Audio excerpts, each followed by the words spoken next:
శ్రీమద్ వాల్మీకి రామాయణం ఉత్తరకాండం 3వ సర్గమునందు విశ్రవసువునకు దేవన్నియందు వైశ్రవణుడు జన్మించుట, అతడు తపస్సునొచ్చి బ్రహ్మదేవుని వలన వరములను పుష్పక విమానమును పొందుట, తన అనుచరులతో కూడి లంకలో నివసించుట గురించి వివరింపబడినది. పులస్త్యుని సుతుడైన విశ్రవసువుడును ఆ మహాముని అచిరకాలమునకే తండ్రి వలె తపోనిష్ఠుడు గలవాడయ్యను. అతడు సత్యవచనుడు, ఉత్తమ శీలము గలవాడు, పరమశాంతుడు, వేదాధ్యాయన నిరతుడు, పవిత్రుడు, ఎట్టి భోగాసక్తియూ లేనివాడు, నిత్యము ధర్మపరాయణుడు. భరద్వాజ మహర్షి ఈతని యొక్క సత్ప్రవర్తనను గుణసంపదను ఎరింగి దేవవన్నిని అను తన కుమార్తెను ఇతనికి ఇచ్చి పెండ్లి చేసెను. విశ్రవసుడు సంతాన లాభ సంకల్పంతో భరద్వాజ మహర్షి యొక్క సుతను యథావిధిగా స్వీకరించెను. పిమ్మట ఆ మునిపుంగవుడు వంశాభివృద్ధిని లక్ష్యముగా చేసుకుని పరమ సంతోషముతో దేవవర్ణుని యందు ఒక పుత్రుని కలగచేసెను. అతని జన్మ అద్భుతమైనది. అతడు మిగుల శక్తి సంపన్నుడు, ధర్మజ్ఞుడు, శమధమాది సద్గుణ శోభితుడు. అట్టి ఉత్తముడు జన్మించినందులకు అతని పితామహుడు అయిన పులస్త్యుడు ఎంతయో సంతుష్టుడయ్యెను. అంతట పులస్త్యుడు లోకమునకు శ్రేయస్సును కూర్చెడి ఆ బాలకుని ఉదాత్త బుద్ధిని తన దివ్య దృష్టితో దర్శించి ఇతడు ధనాధ్యక్షుడు కాగలడు అని భావించెను. పిమ్మట అతడు దేవర్షుల సమక్షమున మిక్కిలి ప్రీతితో ఆ శిశువునకు నామకరణం అనొచ్చుచు, ఈ విశ్రవసుని కుమారుడు తన తండ్రిని బోలియున్నందున వైశ్రవణుడు అను పేరుతో ఖ్యాతిని వహించెను అని పలికెను. అంతటా ఆ వైశ్రవణుడు తపోవనమునకు వెళ్ళెను. అతడచ్చట క్రమముగా ఆహుతులను స్వీకరించిన అగ్నివలె మహా తేజస్వి అయి వర్ధిల్లెను. ప్రశాంతమైన ఆశ్రమ వాతావరణమున పెరిగి పెద్దవాడగుచున్న మహాత్ముడగు ఆ వైశ్రవణుడు ధర్మమే లోకమునకు పరమగతి కనుక నేను ఆ ఉదాత్త ధర్మమునే ఆచరించెదను అని సంకల్పించెను. వెంటనే అతడు ఆ మహావనమునందు 1000 సంవత్సరముల పాటు తపస్సునొచ్చెను. ఆ మహాతపస్సు తీవ్రమైన నియమములతో కొనసాగెను.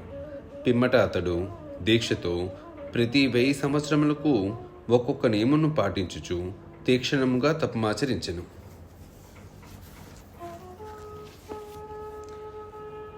జలములను మాత్రమే భక్షించుచు కొంతకాలము, కేవలము వాయువును ఆహారముగా స్వీకరించుచు మరికొంతకాలము, నిరాహారముగా ఇంకనూ కొంతకాలము అతని తపస్సు ఘోరముగా సాగెను. ఇట్లు తపశ్చర్యల్లో 1000 కొలది సంవత్సరములు గడిచినను అది ఎంతయు అతనికి 1 సంవత్సరముగా తోచెను.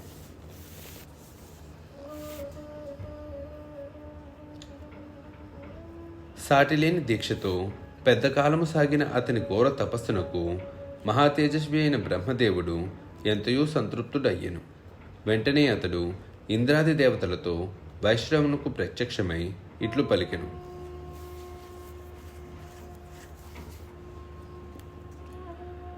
దీక్షాదక్షుడవైన ఓ వత్స, నీవు ఉనర్చిన ఈ మహాతపస్సునకు నేను ఎంతయో సంతుష్టుడనైతిని.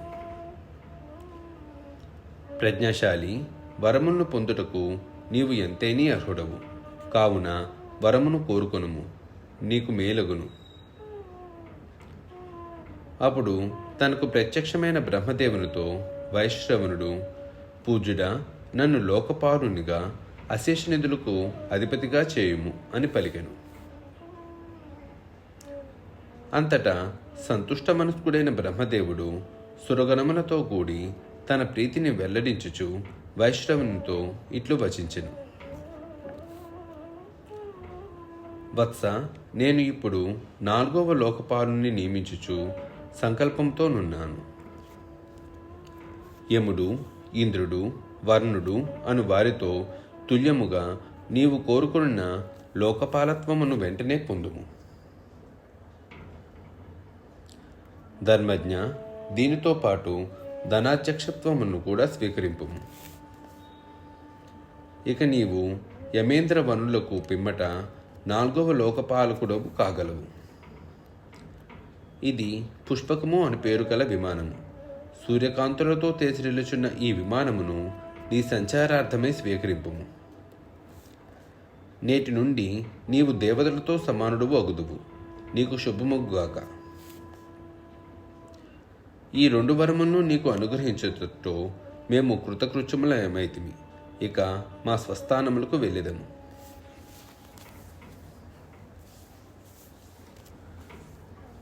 వైశ్రవణునితో ఇట్లు పలికిన పిమ్మట బ్రహ్మయు ఆయన వెంట వచ్చిన దేవతలను తమ స్థానములకు బయలుదేరిరి. బ్రహ్మాది దేవతలు ఇట్లు ఆకాశమార్గమున వెళ్ళిపోయిన పిమ్మట నిశ్చల మనస్కుడైన వైశ్రవణుడు ప్రాంజలి అయి ఆ వనమునందున్న తన తండ్రితో ఇట్లు వచించెను. పూజ్యుడా, బ్రహ్మదేవుని వలన నాకు ఇష్టములైన వరములను పొందితిని. కానీ ఆ పితామహుడు నాకు నివాసమును మాత్రము చూపలేదు.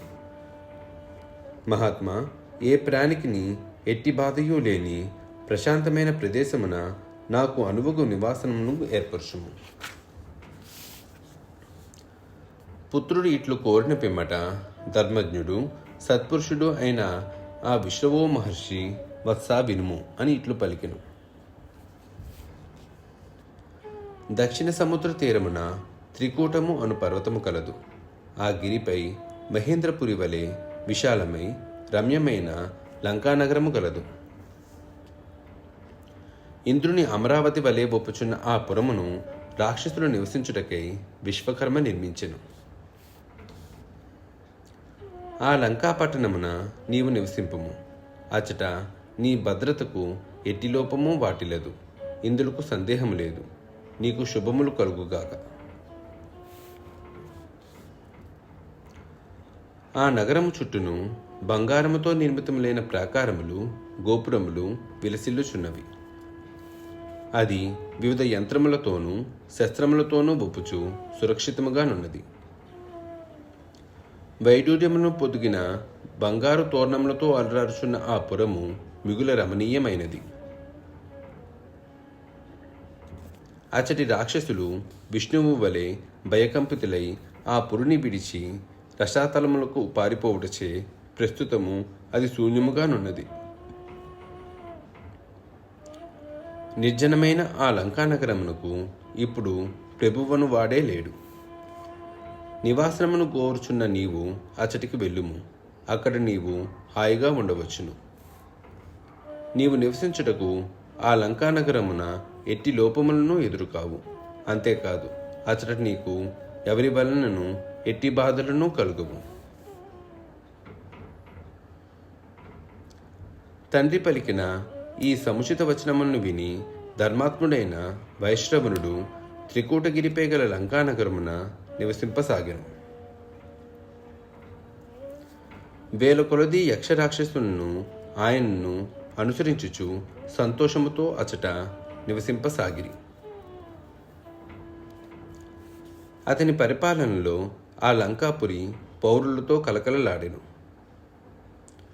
విశ్రవసుని కుమారుడు, ధర్మజ్ఞుడు, రాక్షసులకు పాలకుడు అయిన వైశ్రవణుడు ఆ లంకయందు సుఖముగా నివసించసాగెను.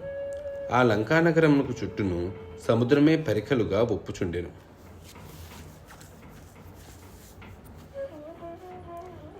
ధర్మాత్ముడు, వినయసంపన్నుడు అయిన ఆ ధనాధ్యక్షుడు తల్లిదండ్రులను దర్శించుటకై అప్పుడప్పుడు పుష్పక విమానంపై వచ్చుచుండేవాడు. ఆ ధనాధిపతిని దేవతలు, గంధర్వులు ప్రశంసించుచుండిరి. అతని భవనము నిరంతరము అప్సరసల నృత్య విలాసములతో విరాజిల్లుచుండెను. దివ్యకిరణ కాంతులతో అలరారెడి సూర్యుని వలె అతడు తన శోభలను వెదజల్లుచు తండ్రి సమీపమునకు వచ్చెను. వాల్మీకి మహర్షి విరచితమై ఆదికావ్యమైన శ్రీమద్ రామాయణం నందలి ఉత్తరకాండమునందు 3వ సర్గము సమాప్తము.